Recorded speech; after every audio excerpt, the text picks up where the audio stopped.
Assalamualaikum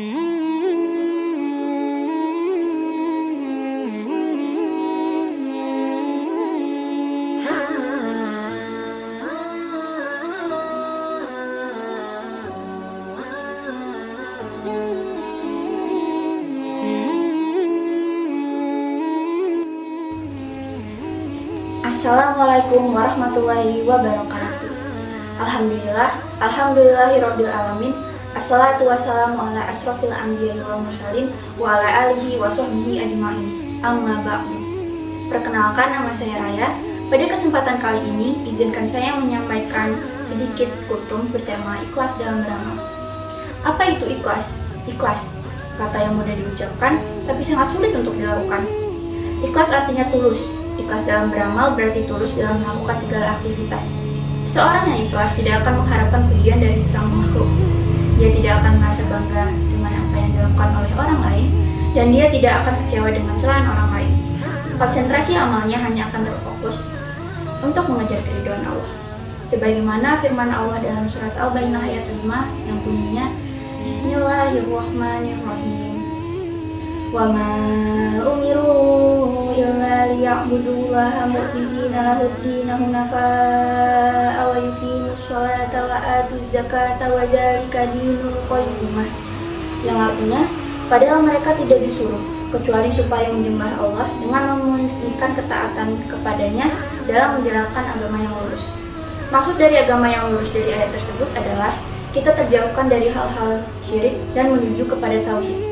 Disinilah kedudukan ikhlas yang begitu penting dalam amal ibadah, agar amal-amalan tidak sia-sia dan tidak mendapatkan azab di dunia maupun akhirat kelak. Lawan dari ikhlas adalah isyrak, yakni beramal bukan karena Allah semata.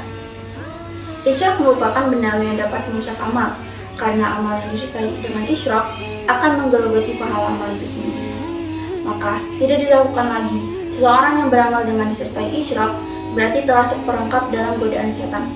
Untuk itu, ikhlas menjadi perisai bagi manusia yang beriman agar terlindungi dari rongrongan sifat-sifat isyrak yang sengaja dihembuskan setan.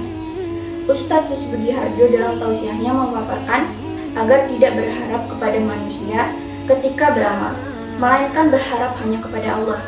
Caranya, yakni dengan menanyakan kepada diri sendiri mengenai hal yang dilakukan. Apakah kita melakukan untuk teman, kerabat, kantor, bangsa, atau hanya untuk Allah?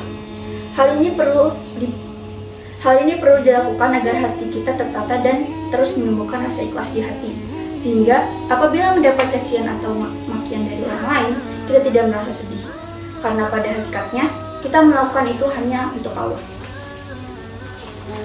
Allah menyuruh hambanya dalam surat Al-Ikhlas, kalimat kul atau katakanlah, mengatakan bahwa Allah itu Maha Esa dan semua yang dilakukan hanya untuk Allah, serta apapun yang telah dilakukannya diserahkan hanya kepadanya, sebab tidak ada yang dapat disertakan dengannya. Ustadz Susbudi Harjo menambahkan, insya Allah dengan melakukan hanya karenanya kita menyintai Allah, dan sebaliknya jika kita diuji kita bersyukur, jika dihianati kita bersyukur, sebab kita melakukannya hanya karena Allah. Untuk itu kita menjadi lebih tulus, ikhlas, dan bahagia. Jangan menggantungkan amalan itu untuk mendapat pujian dari manusia.